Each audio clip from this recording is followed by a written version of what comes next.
So I don't review a lot of tech. I don't review tech products because, and I even tweeted about this, I don't see myself as a tech reviewer.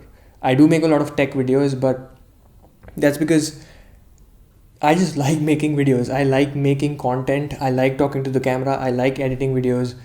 I just love the process, and tech allows me to do that. It allows me to express myself little bit with every content that I put out on a consistent basis. I don't keep a track of the latest phone release. I don't keep a track of the latest laptop release. I don't care about the difference between 48 megapixel camera or 108 megapixel. It does not excite me. Very few things actually excite me, and the OnePlus Nord happens to be one of those very few things that I am excited about.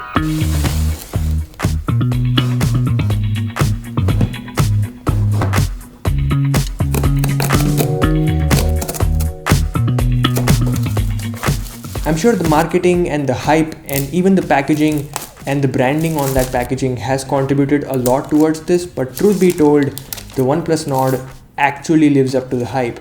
I personally get a very chilled out and a very easy breezy kind of a vibe when I talk about or even use the OnePlus Nord, because the experience is such. It's smooth, it's very clean, it's very smooth, no nonsense, just straightforward, and it just check marks so many things for me personally. Like, to begin with, it is not an ugly phone. It's not a unique design, but with this blue color, it is pretty exciting.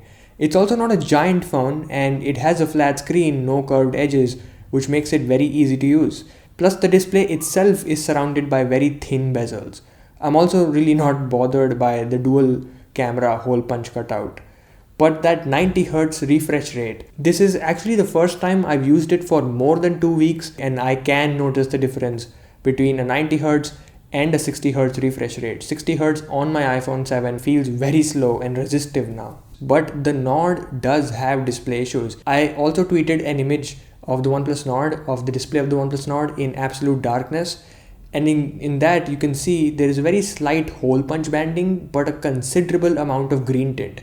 Now the hole punch banding can be ignored, but that green tint is definitely noticeable in the daily usage. Luckily, it's mostly only noticeable when I'm using the phone at night in absolute darkness and when I have toggled on the dark mode, but it is slightly irritating. The other thing that is irritating was the lack of the headphone jack. Actually, the lack of the headphone jack is fine. I'm used to that now. But they didn't even put in a dongle in the box. They didn't put in a Type-C to 3.5mm dongle in the box. They put in stickers, they put in document that you and I probably will never read, but they didn't put in a dongle, which is actually useful. So I actually could not plug in my wired earphones into the OnePlus Nord because I didn't order a dongle from their website. There's no logic behind it, but there's still a reason why OnePlus phones are my favorite Android phones, and that's software. It's a weird transition from the lack of a headphone jack dongle to software, but the software on this thing is really something. It's really clean. In fact, this was my point of discussion in the Nord versus K20 Pro video as well, the previous video that I did. And I think if you give both of these phones, the K20 Pro and the Nord, or any phone running MIUI, to someone who's not really into tech, like your parents or my parents, and then ask them to choose just one phone based on what they see on screen, the software, I'm pretty sure they'll automatically prefer OnePlus phone or Oxygen OS, because it's really minimal, it's very straightforward, there is no nonsense, no bloatware, and when you use it, it's just really smooth, very fast and full of features. It's, in my opinion, better than stock Android. But the other thing that's great about the Nord is the battery life. I mean, I played PUBG on this quite extensively every single day, but it still lasted an entire day. And marry that with fast charging, it's really a great combination. What's not great is the gaming itself and the camera. You can't play PUBG on this on high graphics settings.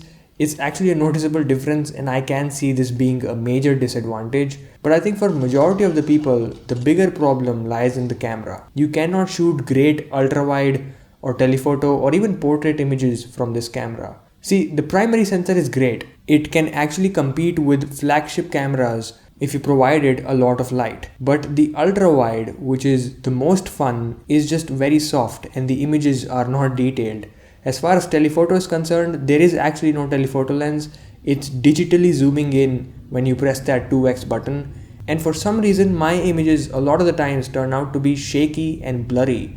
So if I don't stand still for a moment after I've taken the shot in the 2x zoom mode, it messes up. But the worst part is actually the portrait images. They are just bad considering it has a dedicated depth sensor. So at the end of the day, it all comes down to what you as a consumer want in your phone. It's a mid-range phone, so it's really about which compromise you're okay with. For me personally, my biggest priority is the software, followed by the great day-to-day performance, and then the battery life. And the Nord is providing me exactly that at just 25,000 rupees from next month. So I'm actually going to prefer this over the 50 to 60,000 rupee flagships in the Android world. But it's not a phone for everyone, obviously, because the camera is not great and gaming is definitely not what it's focusing on. Okay, that's it. This was a pretty quick video considering it's my entire experience with the Nord, but there's really nothing substantial to talk about when it comes to the Nord. It's a very interesting phone, but there's nothing interesting about it. Hope you gained some value. Hope you enjoyed this. Make sure to do the needful, and I'll talk to you in the next one. Bye.